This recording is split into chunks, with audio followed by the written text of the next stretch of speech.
Hi friends, Vinay Kumar here, international NLP and IAS coach. In this video, I'm going to teach you on the French Revolution, one of the very important areas in the world history of General Studies Paper 1. But again, like I mentioned in the video on American War of Independence, don't just study it for world is, don't just study it for paper 1, but study it with a mind that's acquiring knowledge which can be used elsewhere, like in ethics, integrity, aptitude, and essay, and if need be, also in your interview. So it's an important epic event in the history of the world events. I mean, it's a very important milestone, I can say, my dear friend. So learn it really well, make useful notes if needed, and if you're ready, we can get deeper into the French Revolution now. Okay, now let us first understand the background, the context of the French Revolution, my dear friends. If you all right, what was this French Revolution all about? Let me give you some background.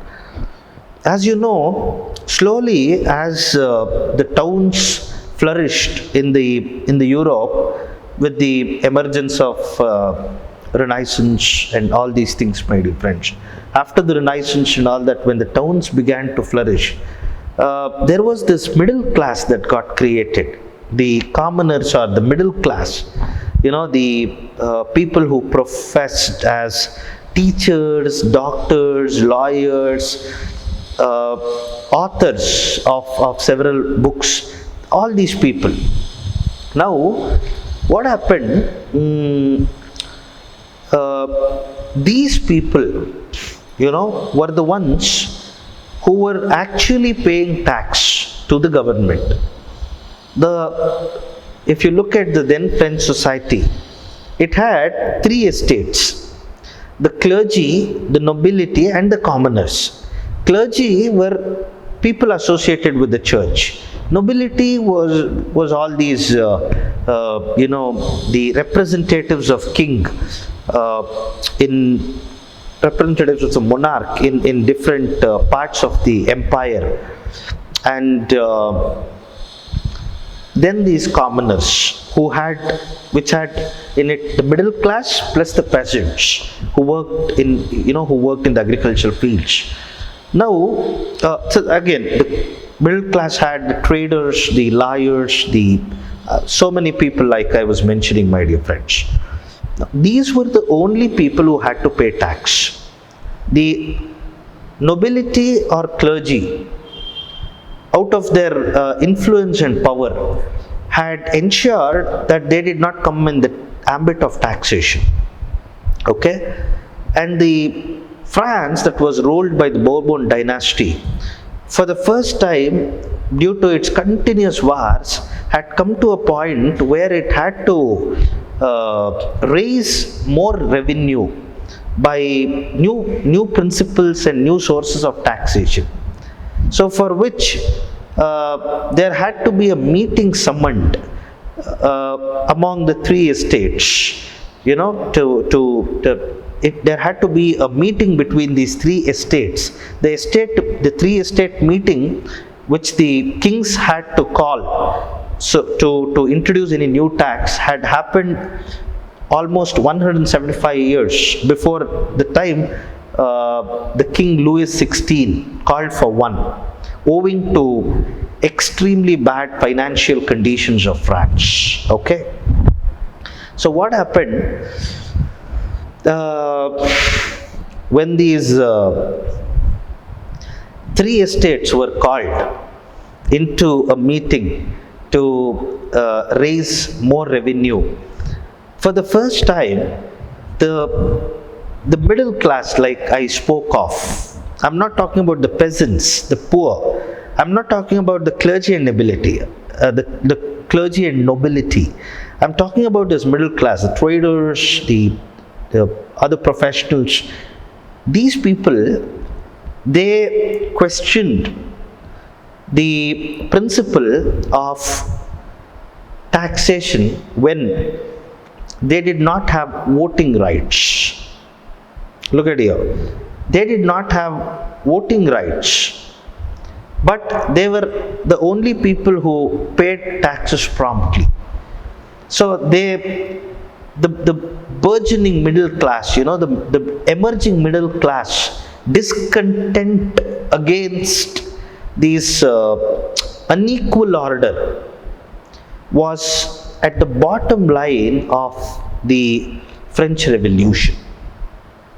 Even though French Revolution eventually had great contributions like the nobility, the clergy, and their evil forms of exploitation coming to an end, the bottom line of the whole revolution, if you clearly look into it, was the emerging middle class assertion of its newfound socio-economic status. It wanted to assert and make it in clear terms to other estates and to the monarchy that here is a new class that has emerged, whose interests have to be prioritized, which their interests have to be acknowledged.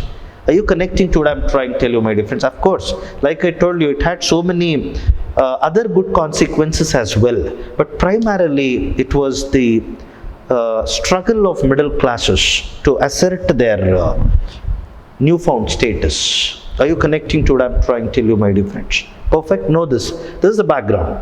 Okay. Now let's get into the causes one by one, my dear friends.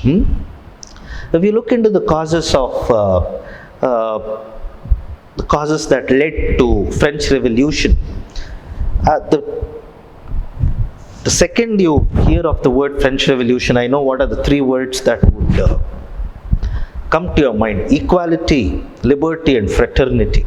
Good. So as you understand the causes now, you will understand why these three words became those catchphrases of the French Revolution. Okay. Having said this, my dear friends, if you take if you take into consideration various causes, one of the primary causes that led to revolution was the political conditions of the then France. It was ruled by a monarch. It had these, it had his vassals, the lords, governing different parts of the empire.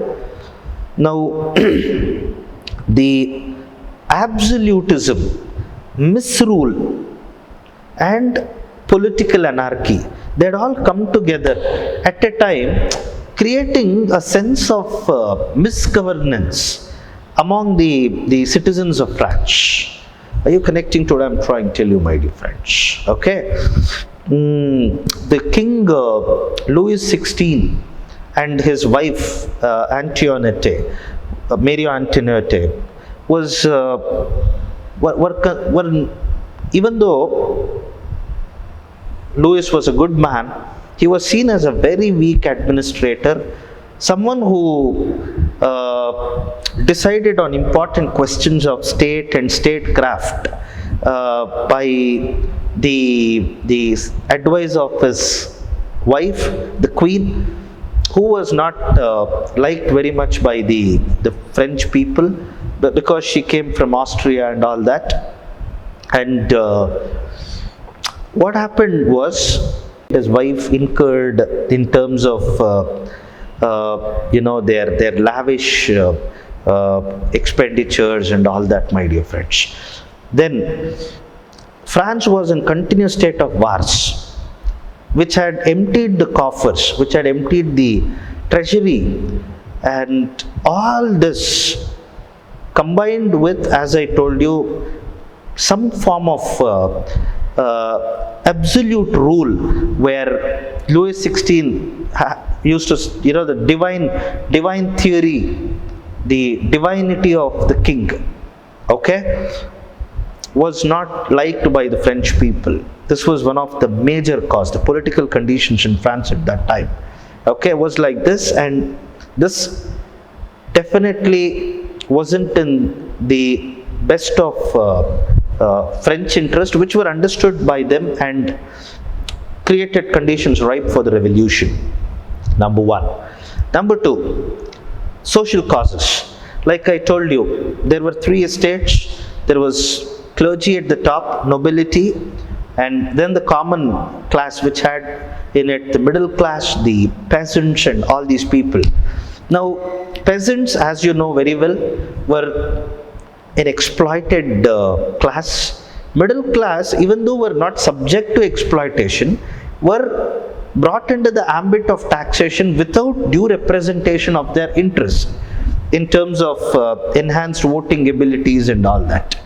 So, this kind of unequal social structure, this kind of exploitative social structure where people were victimized and exploited on number of accounts, especially the peasants and the serfs, SCRFS, those peasants who were tied to the land of nobility, all created some kind of discontent among the middle class intelligentsia of those times, sowing the seeds of revolution.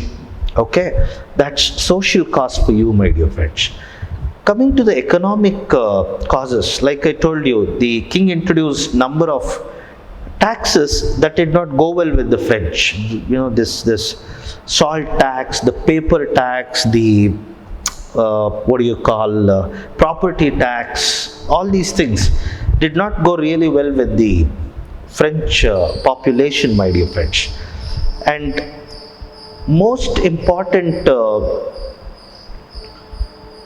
point that I have to mention here when I have to talk about the causes of French Revolution is the intellectual in fact, French Revolution was a kind of intellectual revolution, my dear friends, because there were so many intellectuals who promoted these ideas of equality, liberty, fraternity among the Frenchmen, especially among the middle class, who were in their right spirits to overthrow the autocratic, the absolutist rule of the monarch and bring in an era of equality, era of egalitarianism and all that, my dear friends. If you look at some of the major contributions, I would like to talk about Montesquieu's spirit of laws, where he talks about the separation of powers between different chambers, legislature, executive, judiciary and all that. Voltaire, in where he talks about the importance of reason for everything, he talks about rationale, Voltaire, and we cannot in any way discount the importance of Rousseau, whose social contract was like the Bible of French Revolution. In fact, Napoleon Bonaparte goes to the extent of saying, if there was no Rousseau, there wouldn't have been a French Revolution. In this theory of social contract, as you know, my dear friends, Rousseau talks about the informal contract that exists between the state and citizens, where how they are accountable to each other, how they have to achieve legitimacy between themselves. Okay, and it was Rousseau who popularized these words: liberty, equality, fraternity. So the intellectual class played a very, very major role in the French Revolution. Mirabeau and Lafayette, who had went to fight alongside George Washington, the British in the American War of Independence, they all contributed in a number of ways to the spirit of the middle class in France, which ultimately led to this revolution, my dear friends. When I talk about Lafayette, I can also talk about the influence of American War of, in fact, like I told you, American War of Independence had inspired that spirit of revolution in many areas of the world. France was not immune to it. In fact, France, with its political position at that time in Europe, where people said when France sneezes, the whole Europe catches cold. That was the importance of France. France very quickly picked up the ideas and inspiration from American War of Independence, which also played an important role in ushering in of the revolution, my dear friends. And most importantly, the financial bankruptcy of France. People were in dire, people were getting into extremely bad economic conditions. Thanks to misrule of Louis XVI and continuous wars that France had to wage. So, these being some of the causes, let us get into the course of French Revolution, how it all happened. Like I told you, my dear friends, this Estates General meeting was called upon after almost 175 years to raise new sources of income, to discuss about new principles of taxation, new sources of tax and all that, which was again directed at the middle class, who severely opposed it, because without voting rights they were taxed, and this was seen by them as patently unfair. When their demands were not taken into consideration by the king, who was under the influence of clergy and nobility, they left the Estate General meeting. They go to the tennis court, close to the palace, and there they take an oath. They declare that assembly of people as the actual National Assembly of France, and they say, see, this is where the real laws and rules that govern the France and the fate of citizens of France will be made. In fact, this marks the beginning of French Revolution, my dear friends. Still more concrete shape French Revolution took when after this incident, there was a widespread rumor that King Louis XVI is going to call in the French army, and he's going to unleash terror among the people who are protesting. When people learnt about this, huge number of people who saw the Bastille, however you pronounce it, my dear friend, Bastille prison, as a sign of absolutism, sign of despotism. They stormed the Bastille prison. They took all the arms there. They freed the people who were imprisoned, and this clearly marked in concrete terms that a revolution had started, and it was already in the course. Now, with this, eventually the king and queen were also imprisoned, with and a new form of government was created. New constituent assembly was created. There were two groups of people who captured power, the Jacobins and the Girondists. Jacobins were seen to be more extremist, and over a period of time they unleashed this what is infamously called as reign of terror, especially the Robespierre, who was at the helm of the reign of terror, introduced this thing called guillotine, an instrument where everyone who was seen as enemies of revolution, everyone who were seen as in any way showing loyalty to king or queen, or showing loyalty to the old feudal order, or not showing full concurrence with equality, principles of equality, liberty and fraternity, were beheaded. So it all culminated in the man himself, the one who unleashed the reign of terror, Robespierre himself being guillotined. It all ended there, and it was replaced by a directorate, a directory government where there were these aristocratic class who started to rule France. But again, this wasn't taken well by French, who saw them as very corrupt and inefficient and all that. And ultimately,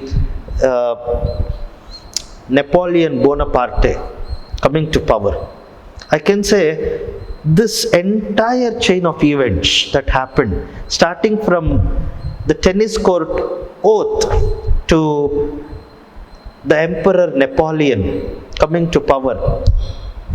Probably he was not an emperor by then, went on to become an emperor. Napoleon Bonaparte coming to power. I see this entire course as the course of French Revolution, my dear friends. Are you connecting to what I'm trying to tell you?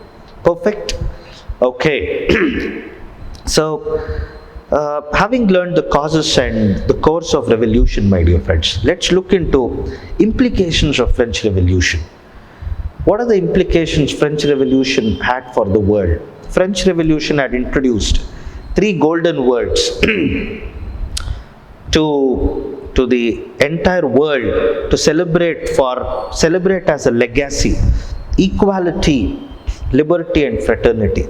3 words that we take so much for, 3 words that most of us take for granted. People had hard won it, my dear friends, in the French Revolution. In fact, world over, many the European powers, as well as the people who were later colonized by the European powers, they pointed at the French Revolution and its legacy in their urge to secure independence. Are you connecting to what I'm trying to tell you, my dear friends? So, French Revolution had a very significant, not just a significant political impact on the world, but it also had a kind of moral, it had something very, very moral for the whole world to follow in terms of, the morals, in terms of liberty, in terms of equality and all this, my dear friends. That is number one implication that was there for the world with the French Revolution. 2, it was clearly seen in the case of French Revolution that any rule that is not in the interest of the majority of population, any rule that is not in the interest of majority of population cannot sustain for long. Connecting to what I'm trying to tell you, my dear friends. Yeah, the absolutism, the political anarchy, the misrule, all this that had come to symbolize, that had come to characterize the then political conditions of France, were challenged and eliminated during the French Revolution, my dear friends. And the clergy and nobility, the privileged class who went on to exploit and victimize people, also had their lessons to take home in the course of French Revolution. And it not only abolished the nobility and clergy in France, but in more or less other countries of Europe also, we could clearly see the demise of the feudal order. Okay, French Revolution also led way for unification movements in Italy and Germany, as you know, because of the Napoleon Bonaparte, the child of French Revolution, who went to these countries in his quest for expansion of his empire. When he went to these countries, he sowed the seeds not only of the ideals of French Revolution, but nationalism in them. Connecting to what I'm trying to tell you, my dear friends. With this, having discussed with you the causes, course, and implications of the French Revolution, I am signing off. Thank you so much, my dear friends. See you all in my next video on another major area from the world history. Thank you.